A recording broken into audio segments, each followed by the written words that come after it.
The subcommittee will come to order.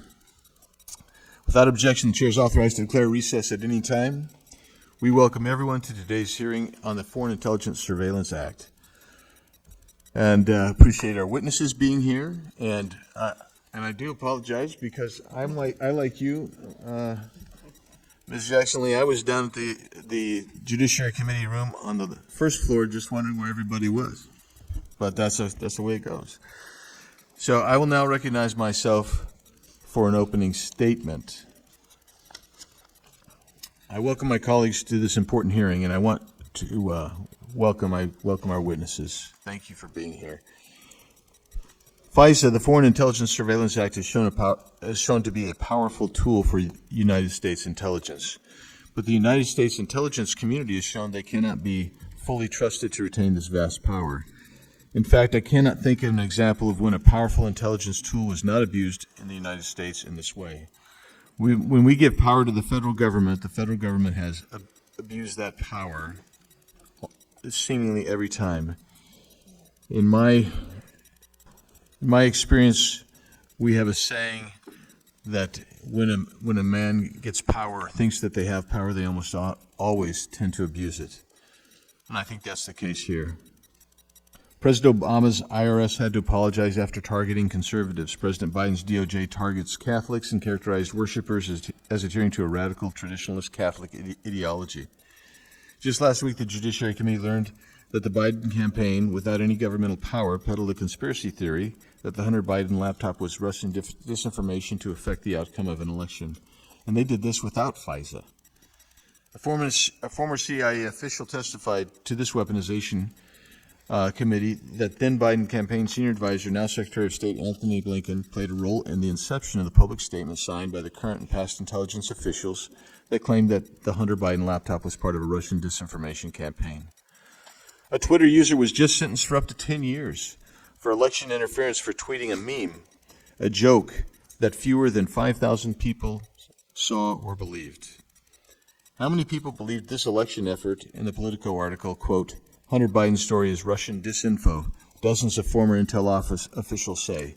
More than 50 former intelligence officials signed a letter casting doubt on the provenance of a New York Post story on the former vice president's son, close quote. We want to be able to trust our intelligence community, the officials who gather intelligence. Well, I view this now with a great deal of skepticism. If they would lie to the free flow of information to subvert an election and earn top job within the new administration without FISA, I fear that these same people would still think that they can break the rules if they retain powerful tools like FISA. And I believe they'd do it too, just as they've done before. In 2019, Department of Justice Inspector General Michael Horowitz, who's one of our witnesses today, exposed the extent to which President Obama's FBI violated its authorities under FISA, using FISA as a pretext to illegally spy on Trump campaign associates in an attempt to affect another election. They weren't as successful in 2016 as they were in 2020. And I remember having private conversations with Inspector Horowitz besides his public testimony, and always enlightening, and I appreciate his candor, and I look forward to it today.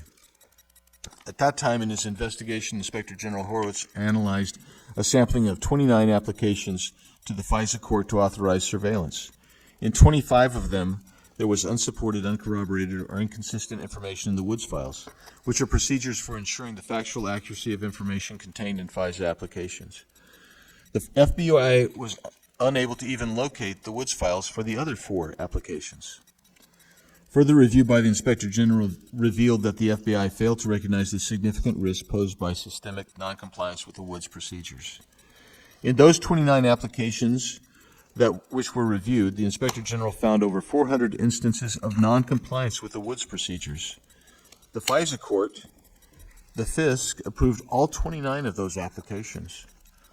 In 2020, FBI Director Wray testified before the committee, telling then-Ranking Member Jordan that, quote, Jordan would not lose any sleep over the vast majority of FISA applications, and we wouldn't want to grind FISA to a halt with more scrupulous review. Well, I can't speak for Chairman Jordan, but I actually do lose sleep over FISA applications. I lose sleep over the 3.4 million warrantless searches of Americans' communications using FISA Section 702. 3.4 million warrantless searches in 2021 alone, which was nearly triple the approximately 1.3 million queries in 2020. And while reports indicate the FBI conducted fewer queries in 2022, it still made roughly 559 searches per day. That represents, in my opinion, intelligence officials breaking the rules 559 times per day. I lose sleep over the fact that Section 702 information acquired without a warrant can later be used by the FBI in criminal prosecutions unrelated to foreign intelligence or national security. And I lose sleep knowing that the FBI has misused privileged warrantless spying power to conduct rogue surveillance on innocent Americans. To me, this is not a partisan issue. I don't believe either side can condone that. I lose sleep knowing that these reports are only a piece of the government's abuses of the FISA program and only the ones that I know about. At the end of this year, Section 702 of FISA is set to expire. Reports in recent years have exposed the government's and specifically the FBI's abuse of this program. A law designed to provide tools to collect foreign intelligence and prevent foreign terrorist attacks has been warped into a domestic intelligence tool to intercept and catalog Americans' phone calls, text messages, emails, and other electronic communications. Unfortunately for the intelligence community, we have a Fourth Amendment in the United States. And I say that sarcastically. It is not unfortunate that we have a Fourth Amendment. It is one of the great blessings that sets the United States apart from every other nation. As Congress considers whether to reauthorize this program, this committee will be at the forefront. This subcommittee will be at the forefront. This subcommittee has the opportunity to shed a light on the broad issue of warrantless mass surveillance and hopefully end it once and for all. We must consider whether this program can be reformed or if it is already beyond repair. FISA Section 702 explicitly states that it may only be used to target non-U.S. persons located abroad for the purpose of obtaining foreign intelligence information. But it's clear that the government has used communications acquired through this program to conduct backdoor searches of Americans' communications. For years now, I have called for serious reform or even full repeal of FISA. But the FBI and the federal intelligence community, even members of Congress, have attempted to scare us, make us believe that these unchecked powers are the only method available to protect our nation from harm. Well, every American should be concerned to know federal agents are spying on them, even if you have nothing to hide. We need to prohibit warrantless surveillance of Americans and hold accountable any federal official who violates the civil liberties of Americans. I wonder how much longer we must watch the FBI brazenly spy on Americans before we start stripping of its unchecked authority. Make no mistake, actors within the FBI and other similar federal agencies will continue to conduct unlawful and unconstitutional surveillance of Americans. While there are political examples of the abuse of intelligence agencies to affect elections, this is not a political issue. It's not a partisan issue. And I hope that this issue has the potential to be a rare bipartisan effort in this Congress to protect the rights of Americans. I know I've talked to some of my colleagues across the aisle who have similar views as I do, and I look forward to working with them to either fix or end these abuses. I thank again our witnesses for being here. Look forward to hearing your testimony today. And with that, I'll yield back and recognize the distinguished ranking member from the gentlelady from Texas, Ms. Jackson Lee. Good morning, Mr. Chairman, and thank you very much. Thank you to the members who are present here today, and thank you to the witnesses who are likewise present here today. I realize that today we are speaking of fixing FISA. I hope it is in reference to many aspects of what we have seen, particularly in the September 2021 report. We have found that there are fixes that can go across administrations, across investigations, and our responsibility is to be the oversight board, if you will, for the American people. Having been here since 9/11 and recognizing the terror we felt and the immediacy of concern, but yet this committee, working with our chair and other members of the committee, made sure that we likewise protected the American people in the legislation that we passed at that time. In fact, we had to redo it, in essence, to ensure the protection of the American people. So I know that we're talking about, and should be talking about, a law that is designed to enhance America's national security. Let's be very clear. And I take issue with my good friend's assessment of the weaponization of this particular tool. But we must, in fact, find a way, as we did previously, in a bipartisan manner, to deal with the tool that we use for individuals that are non-U.S. persons and who happen to be abroad. But let me be clear as well that if we are specifically looking at the context between the 2016 Trump campaign and surveillance of Carter Page, a former campaign advisor, we know that that was under Title I of FISA, not under 702. So we need to recognize the broad base of the needs of national security. And I'm about to mention, as I begin my remarks, the airmen, the National Guard airmen, that has brought at least personal terror to me. It's not a 702 case. But we will need the tools of investigation to ensure, as we're now learning, that there may be overseas connection, to investigate the horror of a young airman of being able to access the highest level of national secrets in this country. We're not looking at that today. I think that is an appropriate review if it deals with tools that the FBI may ultimately have to use.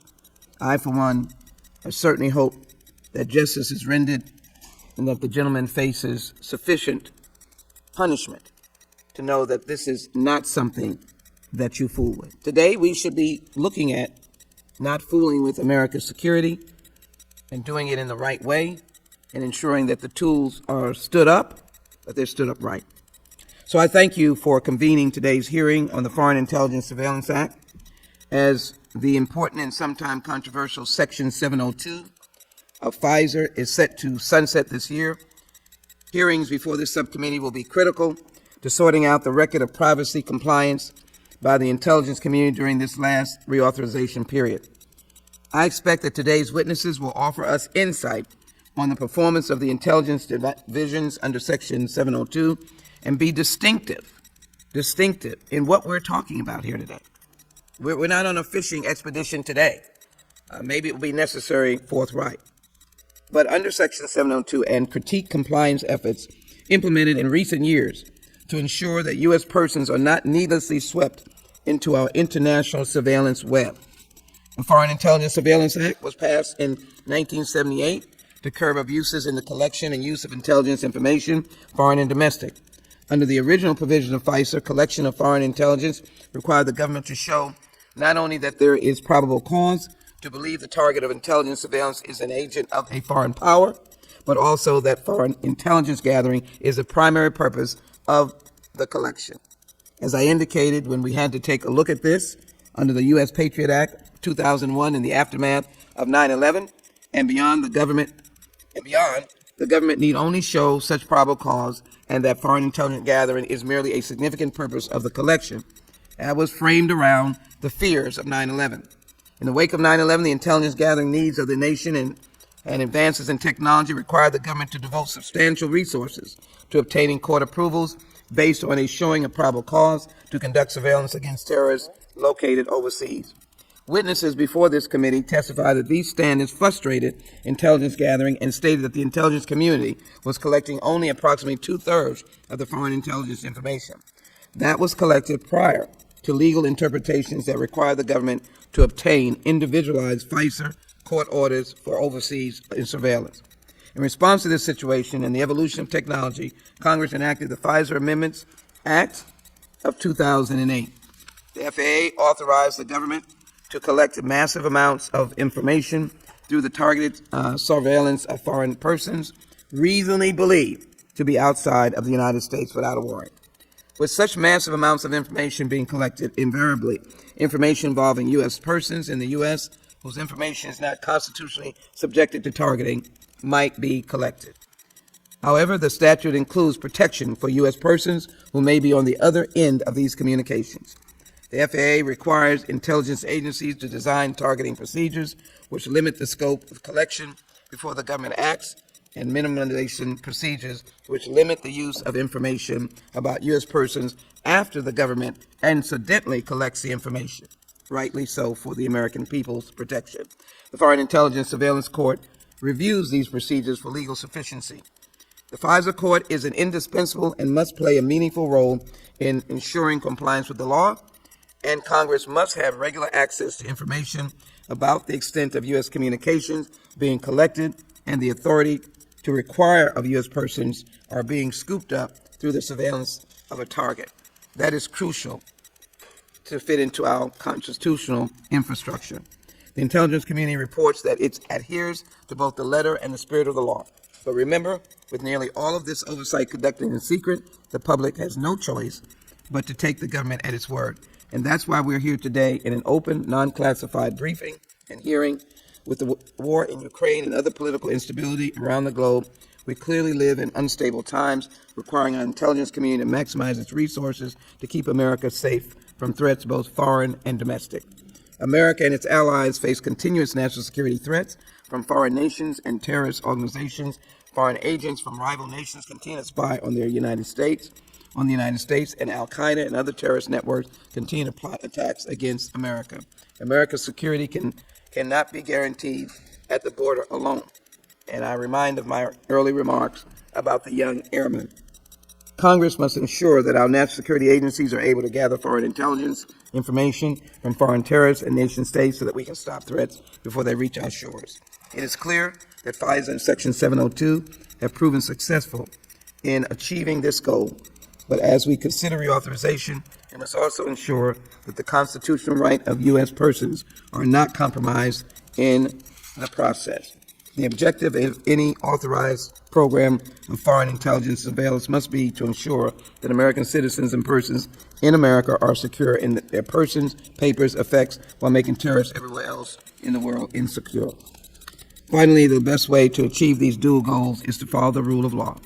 And the exclusive law to follow with respect to authorizing foreign surveillance gathering on U.S. soil is FISA, which can and should be modernized to accommodate new technologies.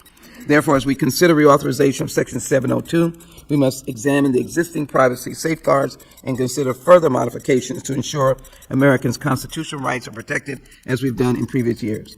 In 2015, Congress enjoyed a great deal of success working together to pass the U.S. Freedom Act that created a new program for the targeted collection of telephone metadata, while providing greater privacy and civil liberties protections for Americans, expanding existing congressional oversight provisions, and creating greater transparency of nation security programs operated under FISA. At that time, we demonstrated that we can build consensus around our common values, both in this committee and on the House floor. Among those values are a dedication to privacy, transparency, and protection from unreasonable searches. Mr. Chairman, we have a similar opportunity before us again as we discuss ways in which we can craft and reshape authorities that serve the government's needs and respect our commitment to protecting the cherished privacy of Americans. So therefore, let us work together on behalf of the American people. I look forward to the testimony of the witnesses, Mr. Chairman, and I yield back. Thank you for the time. Thank you. Gentlelady yields back. The chair now recognizes the chairman of the full committee, Mr. Jordan, for an opening statement. Mr. Chairman, I look forward to hearing from our witnesses. Thank you for putting this hearing together. I yield back. And now the gentleman's yield back, and I now recognize the ranking member of the entire committee, Mr. Nadler. Thank you, Mr. Chairman. Today, this committee finally gets back to the serious work of keeping Americans safe.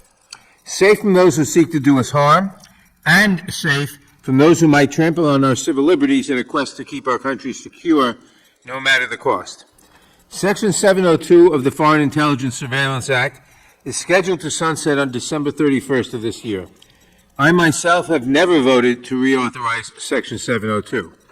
But I recognize that these authorities are also important to national security, especially in today's threat environment. I'm looking forward to hearing from the expert witnesses in today's hearings and the hearings to come, and I intend to approach the question of reauthorization this year with a cautious but open mind towards reform. Since FISA Section 702 was last reauthorized in January of 2018, the surveillance landscape has considerably evolved. 5 years later, on the other end of the pandemic, our online communications represent an even broader reflection of our daily lives. And under an authority as powerful as Section 702, even if the intelligence agencies are not targeting us directly, the government is sweeping up records of our banking, our meetings, our education, and our simplest human interactions. Foreign state actors have also adjusted to the new way of life. Ransomware, cyber threats, and cyber espionage are all now common threats to the United States. Today, a foreign state actor can disable a hospital's computer system, shut down a power grid, and steal classified national security information, all without entering the United States. Section 702 is one important tool our intelligence community uses to fight these and other threats. The problem with this authority has always been in its application. The statutory protections on the books are simply insufficient for protecting our civil rights and our privacy. For example, although Section 702 authorizes only the targeting of non-U.S. persons who are outside the United States, we know that massive amounts of U.S. person data are swept up under this programmatic surveillance. Despite our best efforts, our intelligence agencies have kept us largely in the dark as to how many Americans' communications are incidentally collected every year. But we know, from what reporting is available, that the government has a lot of this data, and that much of it could not have been obtained without a warrant had they tried to collect it directly. The warrantless collection of this much data alone should give anyone pause. But those American communications are not just collected and set aside. They are made available to agencies like the FBI, who can search the 702 database for our communications for purposes having nothing to do with national security. These so-called backdoor searches are neither hypothetical nor rare. Last year, the FBI used U.S. person identifiers to query the 702 database nearly 3.4 million times. Now the FISA court has found that querying information that has already been legally acquired is not considered another search under the Fourth Amendment. But incidental collection is not accidental collection. The government knows at the outset that it will obtain our communications. The FBI should not also be able to rifle through them as if they arrived by chance. Simply put, Congress should no longer entertain the legal fiction that backdoor searches are either constitutional or respectful of our privacy. Nor should we find comfort in the FBI's track record of accessing this information appropriately. The FISA court has repeatedly found violations at the FBI, where employees searched U.S. person identifiers for neither foreign intelligence nor evidence of a crime. True, in many of those cases, the court found that the unauthorized searches were not malicious or intentional, but rather the product of a lack of training and difficult-to-use technology. And I suppose we should be gratified that the rate of these incidents appears to have dropped dramatically in the past year. We have been tinkering with better training and better technology for almost 2 decades. And moving from a few million violations a year to merely a few 100,000 does not inspire confidence. No massive surveillance operation should be given free rein to evade our constitutional protections. And Section 702, as it currently exists, does just that. The question we face this year is whether changes to the 702 program can effectively protect our civil liberties. That is not a question that can be answered in just one hearing, but there is reason to be optimistic that Section 702 can be changed for the better. When Congress last reauthorized this provision in January 2018, it implemented some minor statutory changes to improve civil liberties protections. The effects of these changes are just beginning to be seen in DOJ querying practices and its publication of U.S. person query numbers, among others. And these small improvements are not limited to congressional legislation. After the Court of Justice of the European Union struck down the U.S.-EU Privacy Shield in 2020, an agreement that governed the flow of data across the Atlantic, the Biden administration took steps to improve redress and oversight of its surveillance operations as part of negotiations for a different data privacy agreement. These, too, were steps in the right direction. As we consider the merits of this program, I would caution my colleagues against using the federal government as a boogeyman to prove some political point. Many of us agree that Section 702 needs to be updated to better protect Americans' communications. But we should also acknowledge that the problems presented by 702 are not cabined to this administration or to the last administration. Section 02 has been a threat to our privacy and civil liberties for years, and to pretend otherwise does a disservice to the important bipartisan work ahead of us. Thank you, Mr. Chairman. I look forward to hearing from our witnesses. Now I yield back the balance of my time. I thank Mr. Nadler, and I'm optimistic after hearing your positions because I think we share a lot of the same positions on this. We'll now introduce today's witnesses. The Honorable Michael Horowitz. Mr. Horowitz is the Inspector General of the Department of Justice. He oversees a staff of more than 500 special agents, auditors, inspectors, attorneys, and support staff tasked with deterring and detecting waste, fraud, abuse, and misconduct in DOJ programs and personnel. He previously served as chair of the Council of the Inspectors General on Integrity and Efficiency from 2015 to 2020. Welcome, Inspector General Horowitz. The Honorable Sharon Bradford Franklin. Ms. Franklin is the chair of the Privacy and Civil Liberties Oversight Board. Prior to her appointment, she served as co-director of the Security and Surveillance Project at the Center for Democracy and Technology. From 2013 through 2017, she served as the executive director of the Privacy and Civil Liberties Oversight Board. Thank you for being here, Ms. Franklin. The Honorable Beth Williams. Ms. Williams is a board member of the Privacy and Civil Liberties Oversight Board. Prior to her appointment, she served as an Assistant Attorney General for the Office of Legal Policy at the Department of Justice and was a litigator in private practice. Welcome, Ms. Williams. Thank you for being here. We welcome you today and thank our witnesses. We'll begin by swearing you in. Would you please each rise and raise your right hand? Do you swear or affirm under penalty of perjury that the testimony you're about to give is true and correct to the best of your knowledge, information, and belief, so help you God? Let the record reflect the witnesses have answered in the affirmative. You may be seated. And please know that your written testimony will be entered into the record in its entirety.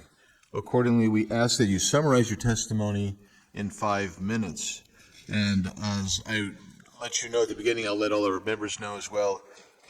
Just so you will remember, we have a joint session of Congress where the President of the Republic of Korea will be here at 11, and I think we have to be in our seats by 10:35-ish, I think is the word. With that, Mr. Horowitz, you may begin. Thank you, Chairman Biggs, Ranking Member Jackson Lee, members of the committee. Appreciate you inviting me to testify today. In every year since 2006, the OIG's annual report on the top management and performance challenges facing the Department of Justice has highlighted the difficulty faced by DOJ and the FBI in maintaining the proper balance between protecting national security and safeguarding civil liberties. My office regularly conducts national security and surveillance oversight work, including OIG reviews of the FBI's use of its specific FISA authorities, the FBI's use of other national security authorities, and the FBI's and other DOJ law enforcement components' use of confidential human sources and administrative subpoenas. I've attached to my written testimony links to the 20 post-9/11 reports that my office has done in these areas. The overarching conclusion from this series of reports is that compliance has certainly been far from perfect, and that transparency, effective internal controls, and rigorous internal and external oversight are needed and critical to ensuring that the significant authorities held by department investigators and prosecutors to surveil Americans are used in accordance with applicable laws, court orders, and the Constitution. Indeed, the importance of rigorous ongoing and effective oversight in this area was highlighted by disturbing findings in 3 of our recent reports. First, a review of 4 FISA applications and other aspects of the FBI's Crossfire Hurricane investigation, our audit of the FBI's execution of its Woods procedures in connection with FISA applications for U.S. persons, and our audit on the roles and responsibilities of the FBI's Office of General Counsel in national security matters. These reports highlight 3 centrally important principles that this subcommittee and the committee should be considering as you look at the future of 702. First, there needs to be effective supervisory review, and that needs to occur in real time to prevent compliance errors from occurring in the first place.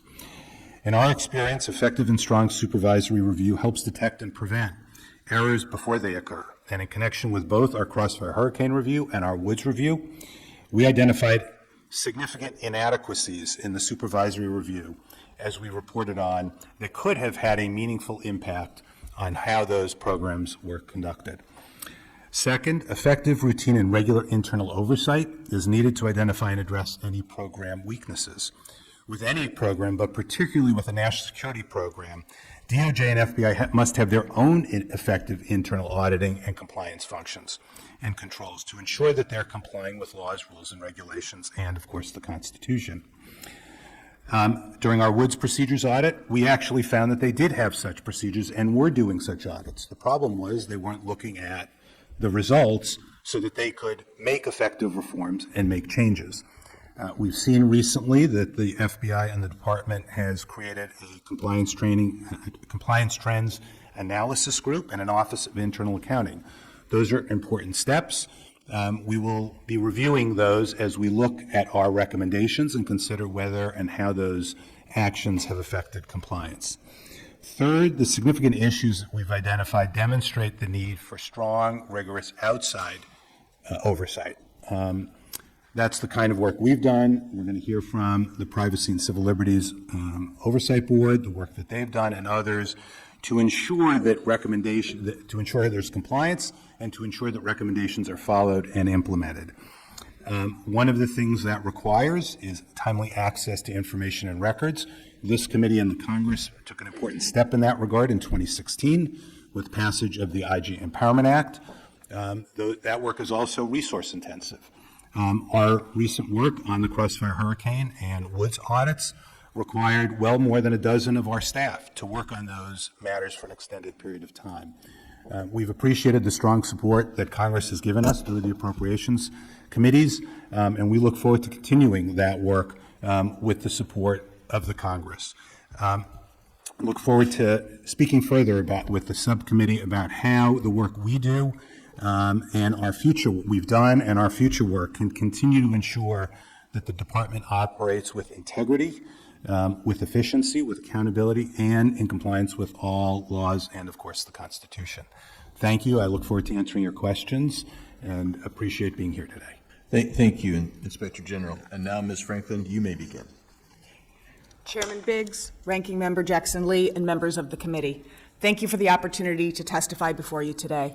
I'm testifying in my individual official capacity, so the views I express today are my own and not necessarily the views of any of my fellow board members. The Privacy and Civil Liberties Oversight Board is an independent agency, and our role is to review federal counterterrorism programs to ensure that they have appropriate safeguards for privacy and civil liberties. The P Club is currently examining Section 702 of FISA, which, as you know, is set to expire at the end of this year unless reauthorized. Our review does not examine traditional FISA orders, such as those at issue in the Crossfire Hurricane investigation. Section 702 authorizes the government to target non-Americans located outside the United States and to collect the content and metadata of their communications. Although the board has not yet completed our Section 702 report, we can already say that we agree that three things are true. Section 702 is valuable in protecting our national security, and Section 702 creates risks to privacy and civil liberties, and these risks can and should be addressed without undermining the core value of the program. We are confident that the privacy risks posed by Section 702 can be addressed while preserving the program's value in protecting our national security. Since our report is not yet complete, I cannot say what recommendations we will make collectively as a board. Instead, I will briefly describe my own views regarding three particular privacy risks that I urge Congress to address. First, Section 702 implicates the privacy rights of Americans due to the volume of incidental collection. Section 702 targets can only be non-U.S. persons reasonably believed to be located outside the United States. The FISA court annually reviews and approves the general categories of foreign intelligence to be collected, as well as targeting procedures, minimization procedures, and querying procedures. But no judge ever reviews analyst targeting decisions, nor do the procedures require that targets be suspected of wrongdoing. The legal rationale for these lower standards is that 702 targets are non-U.S. persons, so they do not have recognized Fourth Amendment rights. Nonetheless, if a U.S. person communicates with a foreign target, their communications can be collected through what the government calls incidental collection. The term incidental makes it sound like a small amount, but we don't actually know the scope of this collection. The government has argued that it would not be feasible to calculate a meaningful number. But I believe that an estimate that involves some margin of error can still be helpful to Congress as you assess what safeguards are needed for Section 702. A second key aspect of Section 702 involves what the government calls U.S. person queries. Analysts use queries to search through already collected communications. As I've just described, Section 702 does not require judicial review before targeting or at the front end of Section 702 surveillance. And there also is no requirement that government agents establish probable cause or obtain the permission of a judge before they conduct a search through 702 data seeking information about a specific American. That is why privacy advocates refer to these U.S. person queries as backdoor searches. There's been a lot of public attention to FBI's violations of the existing query rules. Importantly, FBI has recently implemented several reforms designed to improve compliance. But I do not believe that these changes are sufficient to address the privacy threats. U.S. persons' communications are entitled to protection under the Fourth Amendment. So when there's no judicial review at the front end, the government should not be able to search through collected communications for a specific American's communications without any individualized judicial review. As Congress debates reauthorization of Section 702, I urge you to incorporate a requirement for FISA court review of U.S. person query terms to ensure protection of U.S. persons' Fourth Amendment rights. The final privacy risk I want to mention is the risk that the government will seek to restart abouts collection, which involves communications that are neither to or from a target, but instead include a reference to a target. In 2017, the NSA announced that it had suspended abouts collection. Then the January 2018 reauthorization of Section 702 prohibited abouts collection, but also provided that the government could restart this collection after obtaining FISA court approval and giving notice to Congress. However, the unique privacy risks posed by abouts collection would reemerge if restarted. I therefore urge Congress to remove the provision authorizing the government to restart this type of collection. Ultimately, I urge Congress to use the opportunity of the Section 702 sunset to adopt meaningful reforms, and I'm encouraged that this committee is beginning this process now. I am confident that Congress can address the privacy risks posed by Section 702 while preserving the key value the program offers to protect our national security. Thank you, and I look forward to your questions. Thank you, Ms. Franklin. And now, Ms. Williams, you are recognized for 5 minutes. Good morning. Thank you, Chairman Biggs, Ranking Member Jackson Lee, and members of the committee for inviting me to testify before you today regarding Section 702. On behalf of the Privacy and Civil Liberties Oversight Board, I'm grateful to be here today. Before I begin, there are a few caveats to my testimony. First, as the chair said, I am also only one member of the board, so I'm speaking in my individual capacity as a board member and not for the board as a whole. Second, I want to note that we are currently working on an extensive report on the Section 702 program. We anticipate that this report will explain the program in as complete and unclassified a manner as possible, and that it will provide further recommendations going forward. On that last point, with the exception of the 3 points of agreement Chair Franklin stated at the outset, the report and the members' discussions and deliberations are very much still in process. So out of respect for my fellow members, as well as the fact that we are still receiving new information, much of which is classified, I will be somewhat limited in what I can opine on at this time. Third, I note that our forthcoming report is focused on the program operated pursuant to Section 702 and not on FISA as a whole, and not on Title I authorities. So I would defer to my co-panelist, Inspector General Horowitz, on questions beyond Section 702. I am, however, deeply concerned, as I know are many of the members of this subcommittee and others in Congress, regarding FBI misuses of its authority. There must be no repeat of the egregious violations of law and policy committed during the investigation of alleged Russian interference in the 2016 election campaign of former President Trump. Furthermore, although those violations occurred under a separate section of FISA that governs investigations of U.S. citizens, the intelligence community has not been faultless in its application of the Section 702 program either. Indeed, it is evident that many queries of information about U.S. persons were run against 702 collected information, specifically by the FBI, in conflict with governing policies and procedures. This is unacceptable and must be acknowledged and addressed. The FBI has taken some steps to remediate this problem. I anticipate that the board's forthcoming report will detail some of the significant compliance incidents and will make further recommendations to the FBI and to the intelligence community as a whole. Having said that, I'd like to spend a few minutes this morning clarifying some points about the program.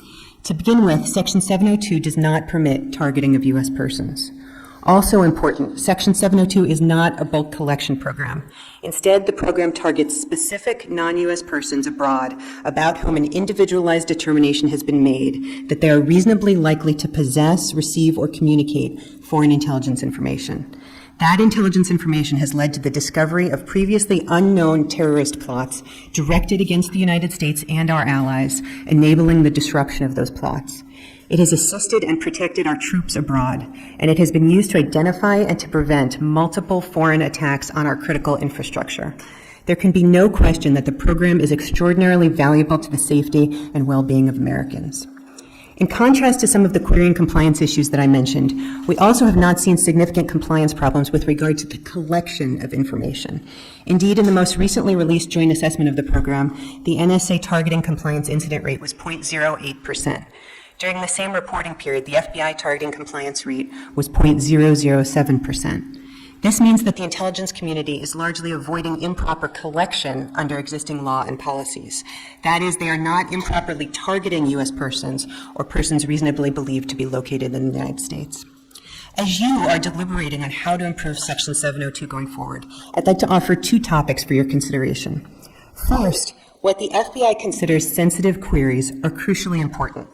When you get at the heart of what most worries concerned citizens, it is that the intelligence community will be weaponized against politically disfavored opponents. That is unacceptable in a democracy and must be guarded against.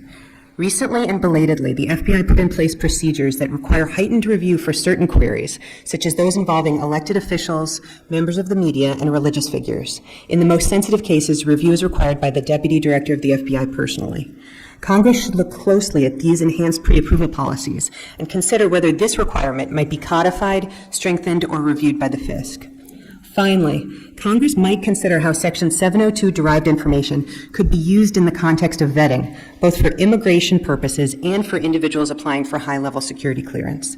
Currently, for most agencies, a query of unminimized Section 702 data is permitted only where the search is reasonably likely to retrieve foreign intelligence information. This means that the U.S. government may already have in its possession information that a visa applicant or a person applying for the high-level clearance poses a threat to our national security or is in communication with someone who does. But no one from our government might ever see this information because our agents and analysts cannot run a query for it in the unminimized 702 collection. Congress wants to ensure that persons coming to live and work in our country or persons entrusted with our most important national security information are thoroughly vetted against information already in the government's possession that might consider looking further. Thank you. And I look forward to your questions. Thank you so much, and we look forward to, well, I've read your statement. I'll review it again, so. Thank you. Thank you. With that, we're going to proceed now to the, under the 5-minute rule, and for questions, and the Chair recognizes the gentleman from Florida, Mr. Gates. Good to see you again, Mr. Inspector General. We appreciate you and all the great members of your team, and I want you to know we do read your reports. Just yesterday, I was questioning the ATF director about why they weren't following some of the recommendations you put forward, and I know that that work is appreciated. I also take note of our distinguished ranking members' call for this FISA reform to be bipartisan and to be nonpartisan, which at times are two different things. And I think it is thoughtful and mature. And I will do all I can to resist the temptation to frequently point out that the very political weaponization that Ms. Williams testified about is often directed against Republicans. But based on the ranking member's solemn and I think thoughtful advice, we'll try to avoid seizing on that point as frequently as we might otherwise. I want to get into the 3.4 million backdoor searches that the ranking member pointed out in his opening statement. Mr. Inspector General, how should the public think about those? Well, I think what we've seen in the various public reports, and I'm limited in what I can say about what's public, which I think is one of the issues, by the way, that's worth talking about, is transparency here.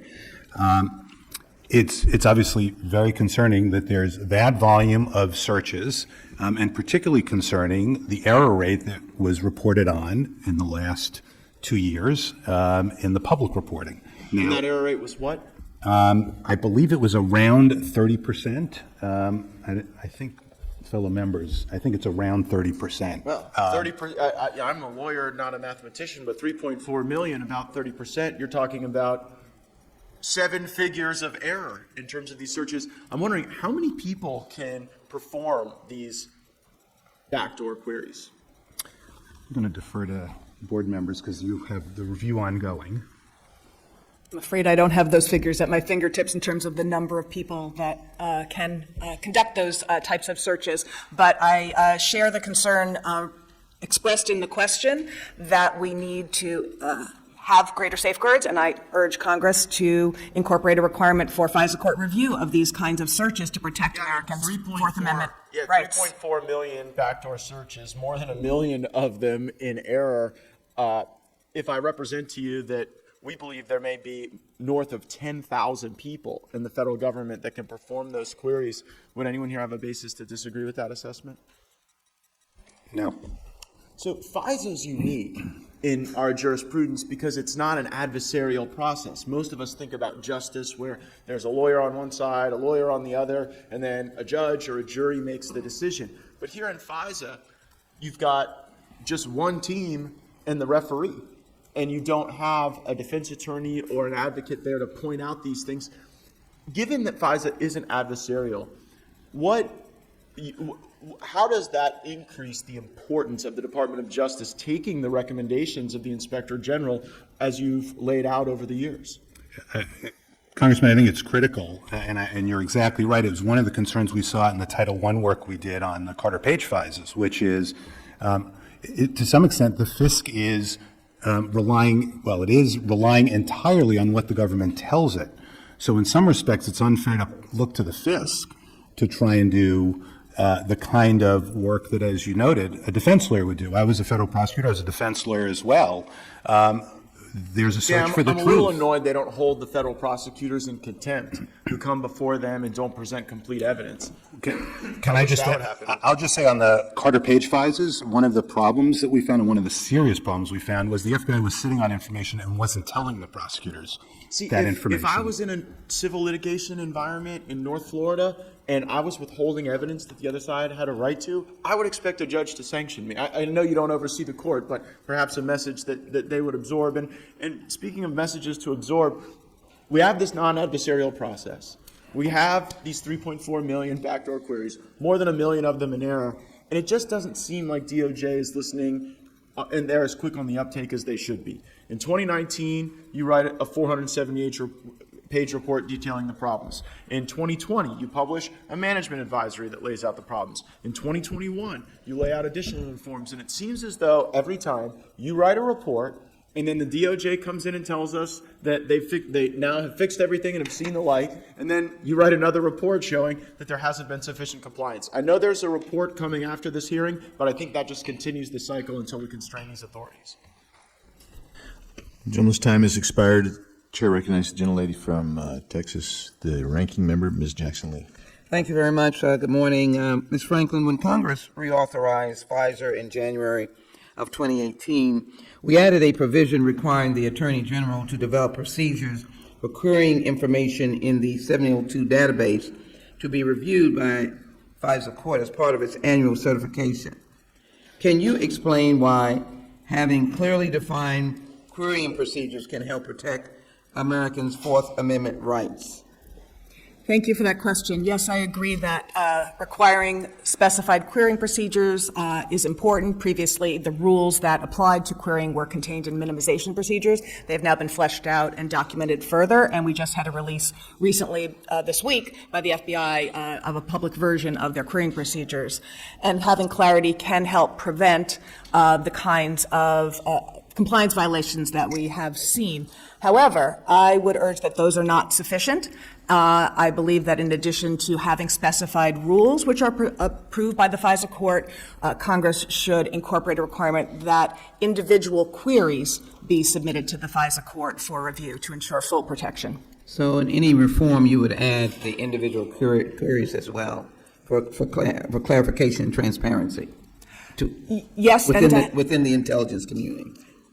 Well, I think FISA court review can help. The individualized judicial review is important because in this program, we do not have individualized judicial review at the front end. So when we are analysts are looking for the information about specific Americans who have recognized Fourth Amendment rights, to have the judicial review at that point.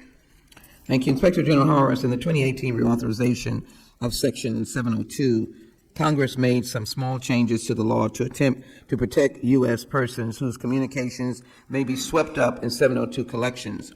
One of the changes was to impose a limited warrant requirement for U.S. persons who are the subject of an open criminal investigation. How has the warrant requirement been used in practice? What impact? Let me get back to you on that.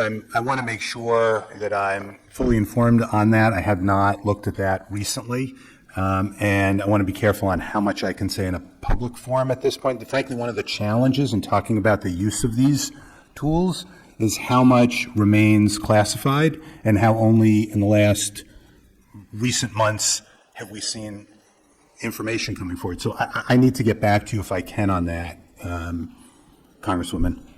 I'm going to take a leap, but you noticed that I mentioned the young airmen. As I recall, what is in the public domain is that there may have been some foreign contacts that may come to our attention.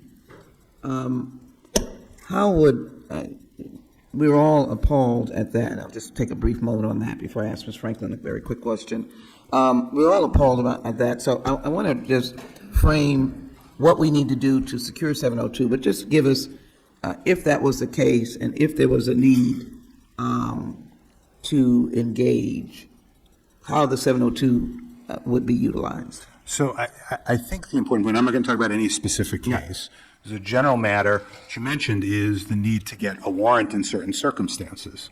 That requires a court. You don't self-issue a warrant. And that creates the oversight process that I think the chair is referencing more broadly as a means by which there would be further court review in other areas as well. I don't want to speak for the chair. But I have a question for her. She can follow up on that if she desires, but let me do the question. I think I just want to get to the point. It wouldn't be willy-nilly, if I may use that terminology. You need to, the FBI needs to well document. it depends what they're trying to do, I think is the right answer on that one. I don't know if. Well, she can, let me pose this question, then you might want to expand. Is it clear whether the small changes in the 2018 legislation reauthorizing Section 702 have improved the administration of Section 702?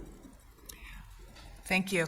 I believe there have been some benefits, as I just discussed, regarding the requirement for querying procedures that has helped, but I do not believe that those changes were sufficient, and I urge Congress to incorporate more robust and meaningful safeguards, such as the three that I mentioned during my opening remarks, including requiring account of the extent of incidental collection, requiring FISA court review of U.S. person query terms, and preventing the restarting of abouts collection.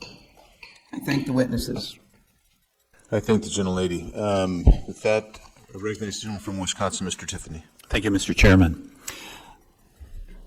Mr. Inspector General, and all of you, good to see you here today. You referenced Carter Page and the third authorization to spy on him.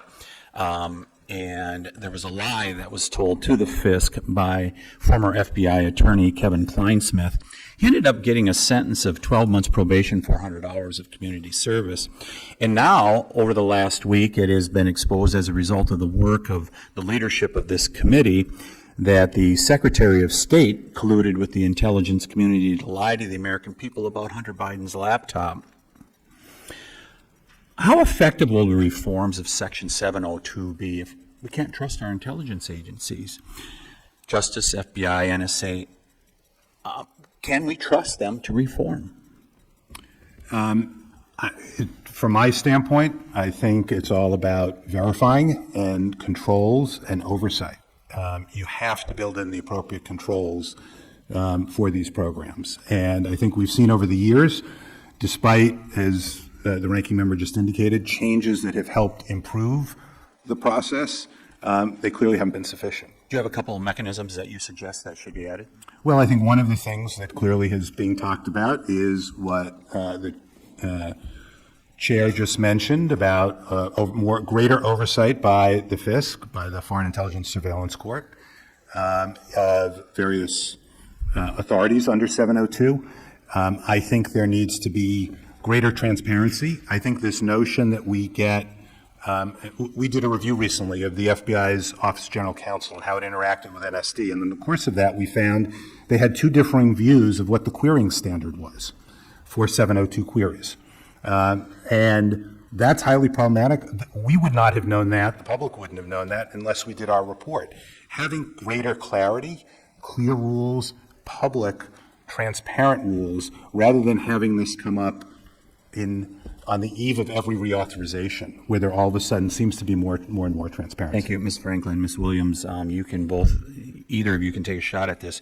Should we be taking a hands-off approach as the Judiciary Committee to this issue?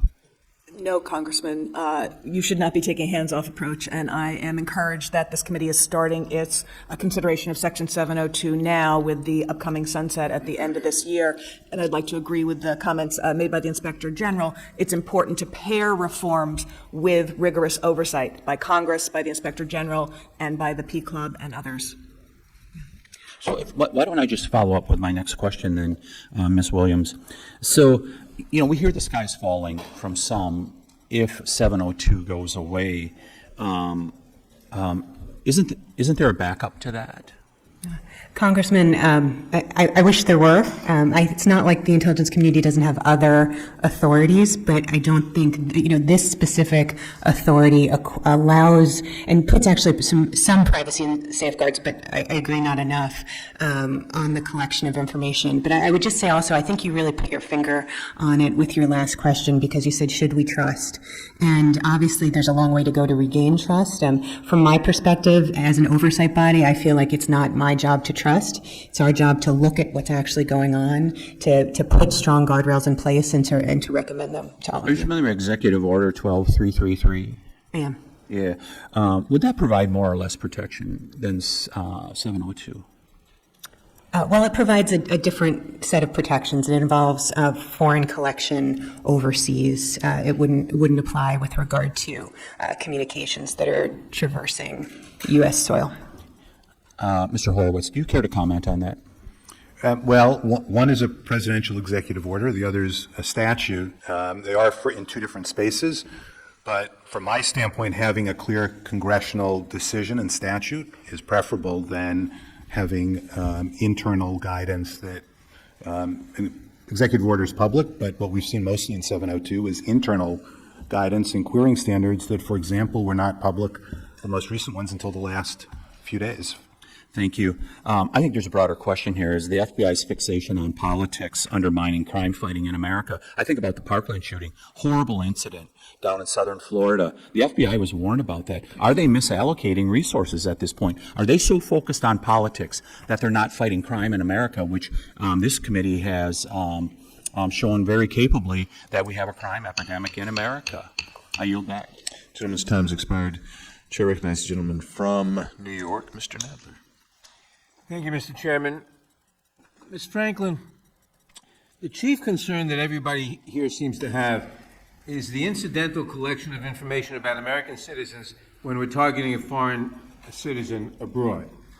Why is it not feasible to require that all that information immediately be destroyed, that the name of the American be removed, and that all references to whatever he or she said also be removed?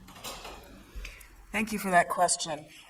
Incidental collection is a recognized feature of Section 702 collection. Of course, it is targeted at non-Americans located overseas, but part of what has been authorized and an important role the intelligence agencies would tell you for that collection is when those people are talking to people inside the United States, to be able to identify them and know if they are working with our valid 702 targets to plot or otherwise pose a threat to the United States. Now, of course, once we have identified those Americans in the 702 collection, it then becomes incumbent to on the intelligence agencies and with assistance from Congress to have those robust safeguards like FISA court review. But at the outset, the fact that somebody is talking to a foreign overseas target to be able to identify those potential threats inside the United States is a feature of this program that is known and recognized and not necessarily the problem. It's only when they start to focus in on the American that we need to ensure we have those safeguards. What do you mean when they start to focus in on the American? At the point they're conducting U.S. person queries, when they are looking to find what is going on with a particular American and they want to search through the data, at that juncture, that is where we are implicating the Americans' Fourth Amendment rights. So why do we not prohibit that unless they get a search warrant? Exactly. I urge that. And that's not in the current law? Correct. Okay. In April 2016, I signed a bipartisan letter to ODNI Director James Clapper requesting a public estimate of the number of communications or transactions involving U.S. persons subject to Section 702 surveillance on an annual basis. 7 years later, that number has still not been provided. Inspector General Horowitz, has DOJ or FBI reported this number to you, and are you prepared to share this today? They have not reported it to me. Can you get that information? I will follow up with them, but my understanding is the position has been that it would be impossible to come up with an accurate number, which I find concerning. Yes. Ms. Franklin, do we have any idea of the quantity of American data collected through Section 702 surveillance each year? And We do not, and I urge Congress to require that they provide such an estimate, even if it can't be as mathematically precise as some of the other numbers they produce. I believe it still can be meaningful to Congress as you assess whether safeguards are adequate under Section 702. thank you. Ms. Williams, in the PLCOB's 2014 report, which we referenced in the letter, PCLOB recommended that the NSA annually count certain communications, including telephone communications in which one caller is located in the United States, Internet communications that originate or terminate in the United States, and communications concerning U.S. persons. Has the NSA provided you with these numbers? Congressman, the NSA has not provided us with these numbers because it is their position that it is infeasible or would cause other privacy concerns. But that is something that we are actively looking at, and we are looking at, there's one paper in particular that I'm thinking about with regard to Princeton University that put out, we're looking at different methods of ways that perhaps they could do it in a privacy protective way. And I expect that we'll encourage them to consider those methods.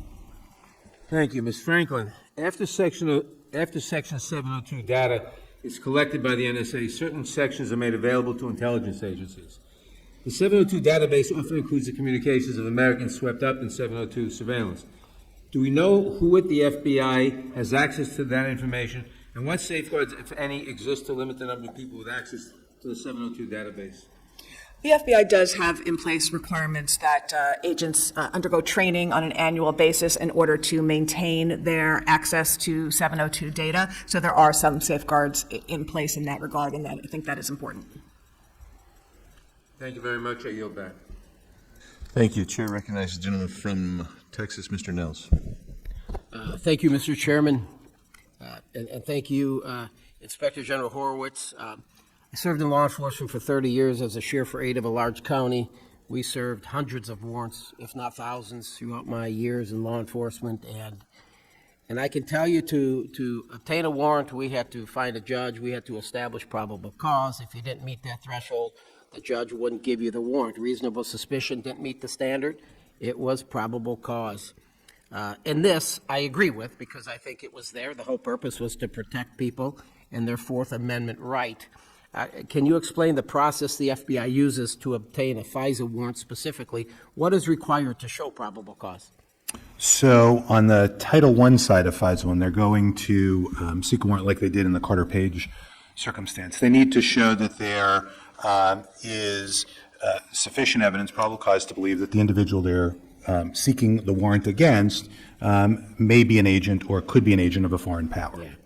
And we find I want to talk about the illegal surveillance of Trump campaign associate Carter Page, and I want to thank you for you and your investigative report, which found that the FBI had abused its FISA authority on several occasions to conduct illegal surveillance on Page, Mr. Page, and this was and continues to be critical for our oversight. Here's the article, Washington Examiner, DOJ Inspector General finds 17 significant errors or omissions in Carter Page FISA applications. And you know, when I go through this timeline, and when you look at Mr. Page, for those of you that may not be familiar with some of these characters, you've got Carter Page, you've got Kevin Kleinsmith, Peter Strzok, Lisa Page, Christopher Steele, the dossier, Stuart Evans.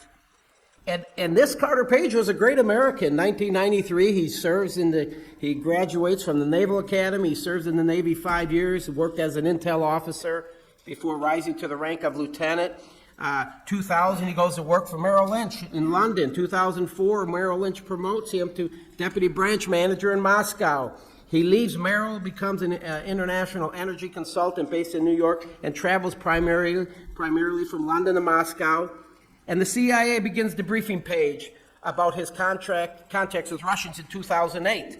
And so he has a relationship now. He's being interviewed, the CIA's interviewing him, CIA's sharing information with the FBI. 2013, Russian agents posed as bankers approach Page in New York at Energy Symposium, try to cultivate him as a source for economic information. The FBI in April 2013 records it. They record it. Russians are complaining because Page didn't want to agree, didn't want to cooperate with them. June that same year, the FBI interviews Mr. Page again and reveals that he has spoken with the CIA. So they're all talking. This is good. The federal agencies are talking to each other. Page agrees to cooperate as a key witness against this Russian agent, and the agent gets found guilty, sends him to 30 months in prison. And then this is where it goes wrong. This is where it happens. Then all of a sudden, Page then starts working for Trump.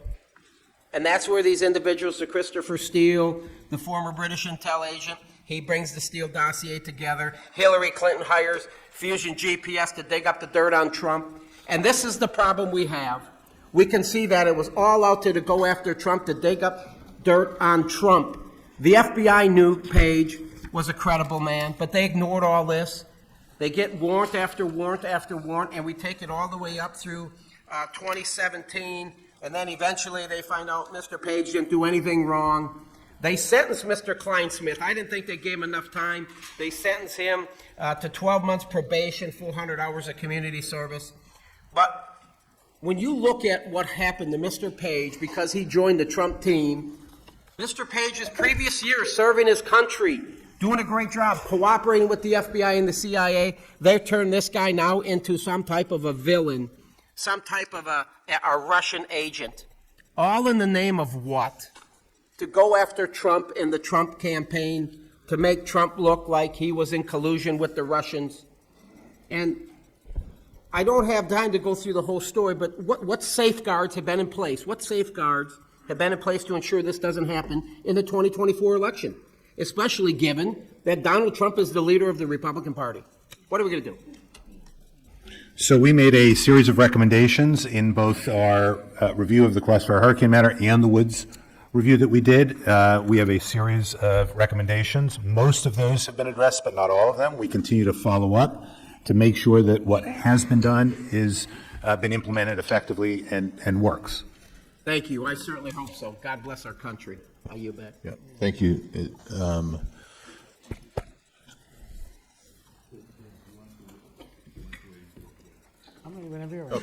Recognize the gentleman from Rhode Island, Mr. Cicilline.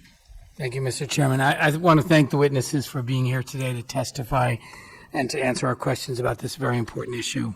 With Section 702 set to sunset at the end of this year, it's vital that we have these discussions before we take our next steps. Over the last few decades, the national security landscape and warfare have changed dramatically. Wars aren't just fought on the grounds with troops and artillery anymore. In fact, it is more and more rare that we see this traditional warfare alone. Now it's cyber warfare, fought by enemies that don't ever have to physically enter the United States or even see an American soldier or citizen to cause grave harm. Entire societies can be shut down by a cybersecurity threat. Computers are now a battlefield of choice for terrorists, and this makes strong, reliable intelligence perhaps more important than ever before. Moreover, with mass atrocities still happening across the world, with war criminals committing grave human rights violations, intelligence gathering is vital to a strong response. For example, last week, Deputy Attorney General Monaco testified before the Senate Judiciary Committee that Russia's forces committing shocking atrocities as part of its brutal and unprovoked invasion of Ukraine, and that some of this intelligence was being gathered gathered in connection with some of the authorities that we're discussing today. With that said, it's more important than ever that we ensure that our civil rights are protected as our national security agencies gather this intelligence. Our civil liberties are not currency. They're not a price we pay for national security. They're sacred and fundamental to our society, and we must ensure they are protected to the fullest extent. And I think we all recognize that information that gets swept up by these searches, particularly in the 702 database, and the way that their access can present some real challenges. So I'd like to pick up where Ranking Member Nadler left off, talking about just how much U.S. person data is swept up in 702 surveillance. Inspector General Horowitz, is there any indication that the intelligence agencies have even tried to track the quantity of U.S. person communications that come in through 702, even a general estimate for last year, for example? I don't have information about the other intelligence agencies. We only oversee the FBI, and I'm not aware of data from the FBI on what the numbers look like today. Ms. Franklin, should U.S. data be collected going forward, that is U.S. person data, and if so, what additional procedures should be in place to make that happen or before that can happen? Thank you. And I'd also like to address the piece of the question about what they have done. The intelligence agencies have briefed, I believe, members of this committee as well and us on several techniques that they have considered to calculate the quantity of U.S. person information. They have asserted that it is infeasible to calculate a meaningful number. However, I believe that the difference is in what is meaningful. And they are thinking of mathematical certainty, and where the alternative is that we have no estimate whatsoever, an estimate that involves some margin of error can still be meaningful, which is why I urge Congress to require them to produce such an estimate. With regard to the incidental collection, as I was stating in my earlier response, at the outset, knowing who valid foreign targets are talking to, including if they are talking to people inside the United States, is an important feature of the program. However, it is at the juncture where the intelligence agencies want to focus in on a U.S. person and search through the collected data looking for their particular communications that I believe it is important to protect those Americans' Fourth Amendment interests in their communications, and Congress should incorporate a requirement for FISA court review of those U.S. person queries. And finally, is there any reason that with respect to the second category, that is information that relates to a U.S. person query, that currently doesn't require judicial review or a finding of probable cause or even a review by a court, is there any reason for that query when it involves a U.S. person that we couldn't simply impose statutorily a probable cause requirement, a judicial review requirement, like every other citizen in the United States in every other search context? I believe Congress certainly has the power to impose that requirement, and I'm urging Congress to do so, speaking personally for myself as a board member, to do so in this reauthorization. And do you agree, Mr. Horowitz? Congress certainly has the authority to do that, and I think that's one of the key issues for this committee and the Congress to consider. But do you think that's a responsible action for Congress to take? I will say that I think what you'll hear from the department and the FBI is the question of the volume of cases, and probably from the FISC as well, which is you will need to consider the volume of the work that would increase for the FISC and how you address that. Okay, we're happy to pay for provide additional resources to Gentlemen's protect time that's has the question. expired. Thank you. I yield back, Mr. Chairman. Thank you, Mr. Cicilline. I recognize the chairman, Mr. Jordan. Ms. Franklin, you testified you have no idea how many Americans are picked up in the incidental collection, and the FBI won't tell you or won't even give you an estimate what that number may be. Is that right? That's correct. And you have no idea the amount of data collected on American citizens, and the FBI won't tell you or give you an estimate on that either. The intelligence agencies have asserted that it is infeasible for them to calculate a meaningful number, and they have not done so. And then 10,000 people, approximately 10,000 people at the Justice Department have the ability to query this incidental collection database without any probable cause. And we know, as the ranking member of the full committee, Mr. Nadler, said earlier, there were 3.4 million queries of this database, and 30% of those were in error. Is that all right? I don't have at my fingertips all of those numbers, but I do recall specifically the 3.4 million number of queries conducted in the prior calendar year. And the solution is simple, right?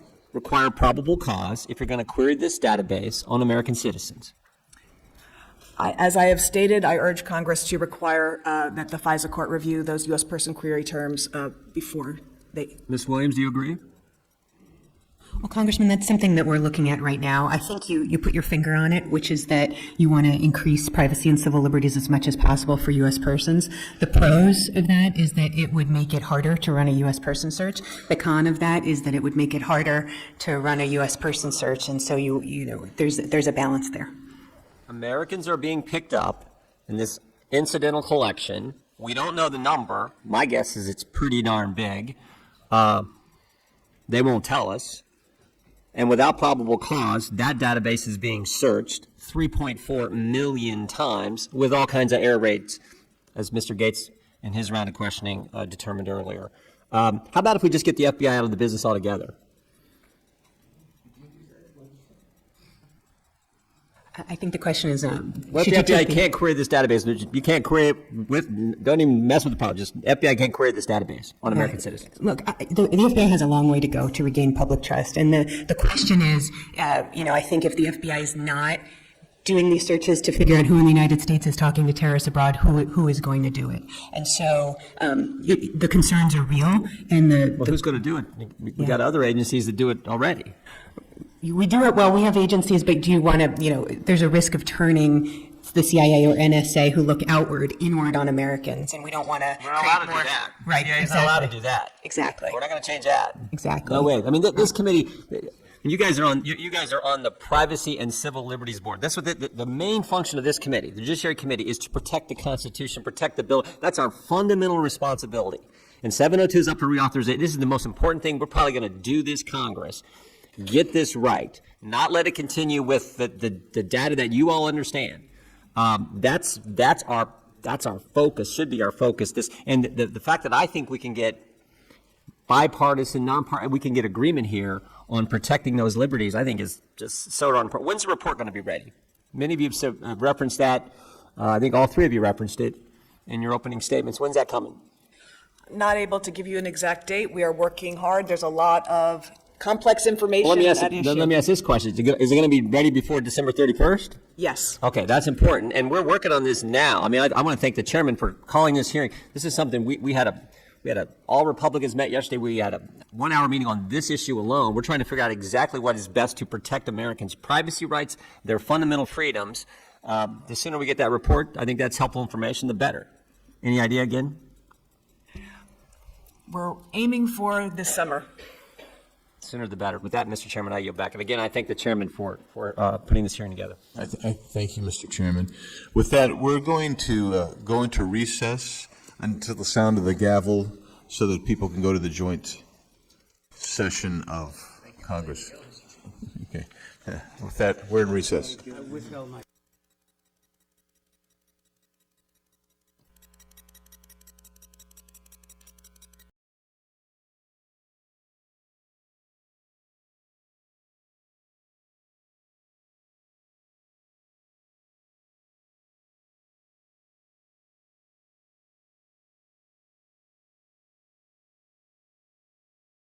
Subcommittee is called to order. We expect other members to be coming back and joining us momentarily. But at this point, thank the witnesses. Let the record reflect the witnesses are all back. You're still under oath, and we're still in the 5-minute rule for questioning. With that, the chair recognizes the gentlelady from Florida, Ms. Lee. Thank you, Mr. Chairman. FISA is intended to be an important tool in gathering foreign intelligence information designed to give law enforcement a way to promote national security and keep our homeland safe from foreign threats. It's a great responsibility to have a surveillance technique that exists outside of the standard public parameters of our courts and search warrant procedures, and incumbent upon all of us to ensure that when that process is used, it's used judiciously and always within the parameters of the law. We know that certain actors in our own government have instead used FISA and Section 702 to conduct warrantless surveillance of Americans, going against the ostensible purpose of collecting information on non-U.S. persons and gathering foreign intelligence information. I have the utmost respect for our law enforcement officers and our intelligence agencies when they are using the tools afforded to them by law to keep Americans and our country safe. But we must carefully consider the use and the continuation of these powers in the face of evidence of overreach and abuse. Ms. Williams, I'd like to start with a question for you, going back to something that you mentioned in your opening that actually relates to how we can be making constructive use of some of the information that we have that we may not be already doing. And that is, you specifically mentioned background checks, security clearances, and immigration-related matters. Would you please elaborate on how you think we could be using information constructively within the law? Well, thank you very much, Congresswoman. I think this is a really important question because one of the things that I think a lot of the American people don't realize is that this information may be about a clear and present danger of persons to our national security is already within our knowledge. The government may have already collected that information, but they can't run, our agents and analysts can't run searches in the database of this information unless they have a reasonable belief that they'll find foreign intelligence information with regard to that query.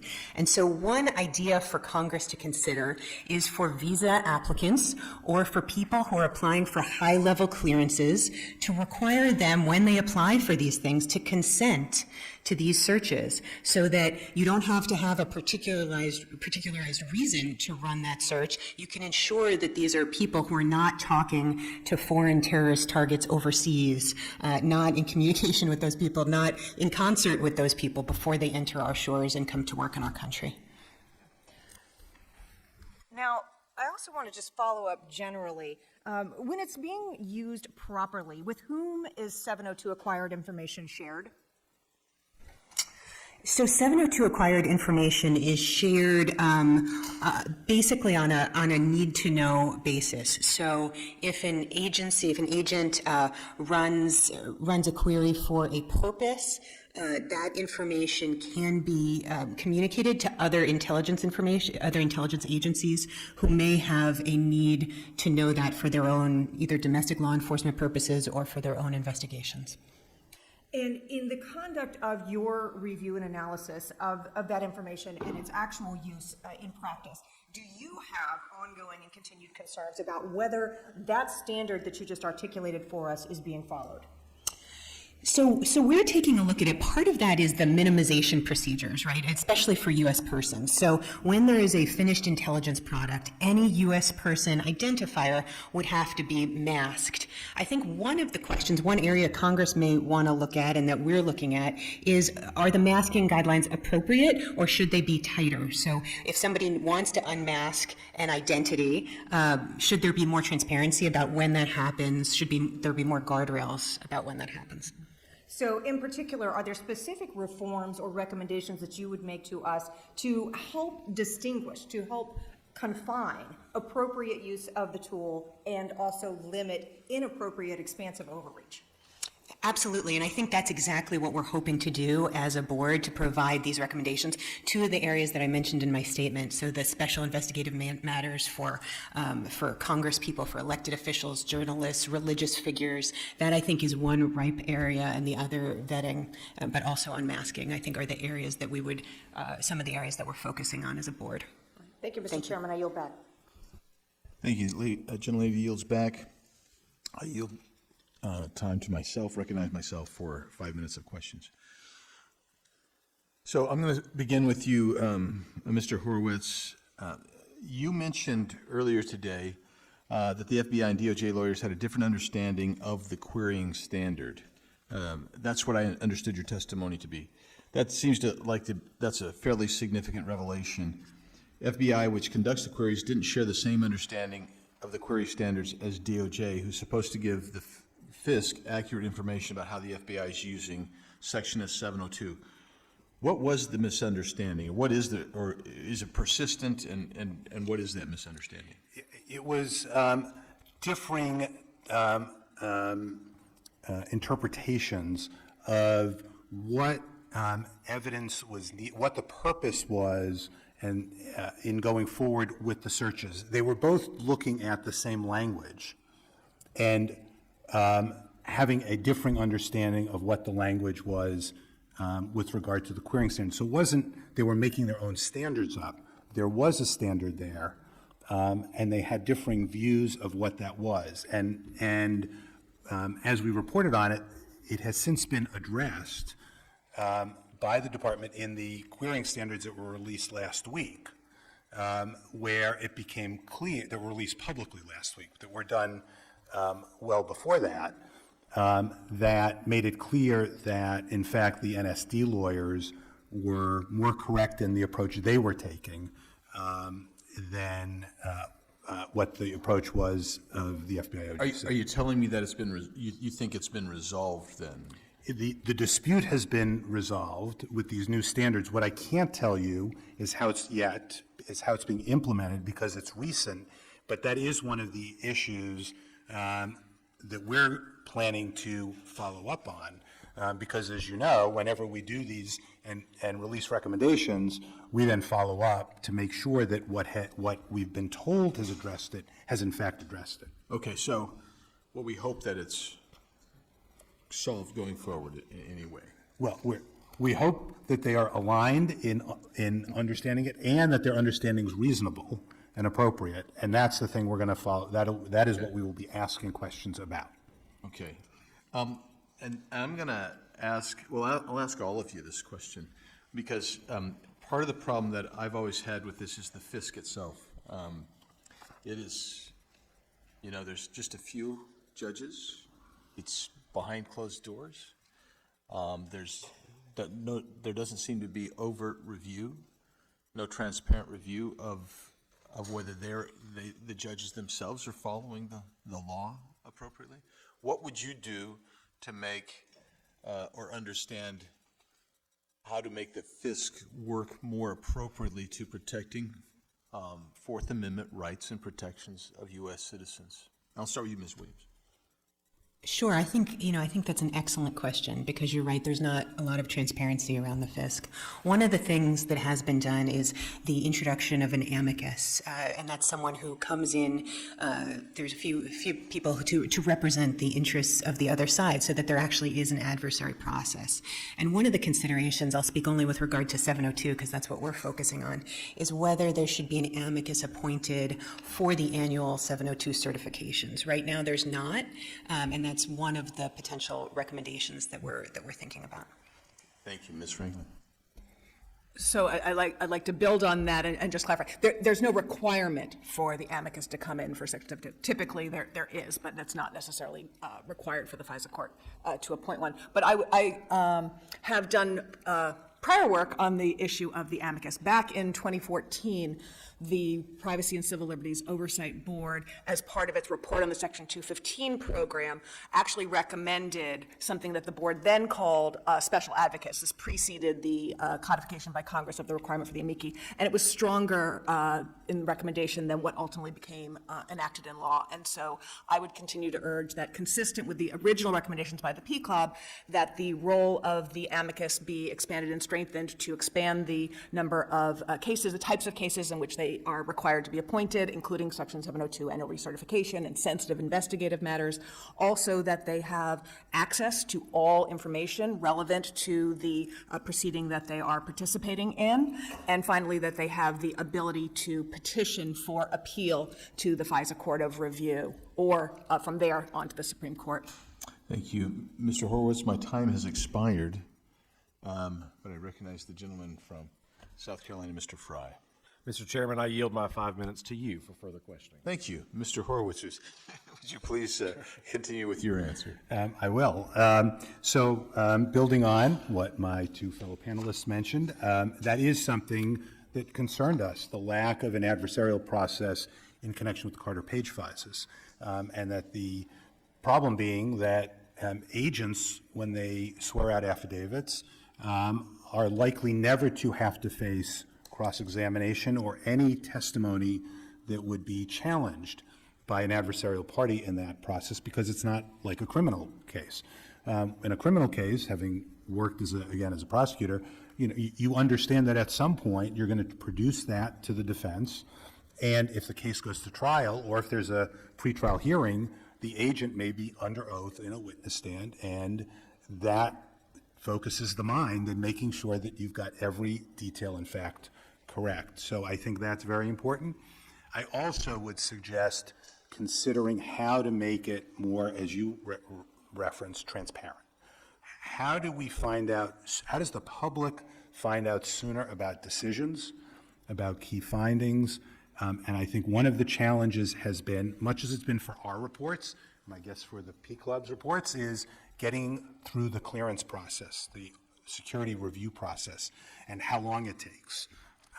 For example, our FISA report, we finished it, in essence, around Labor Day of 2019. It was released publicly on December 9th, 2019.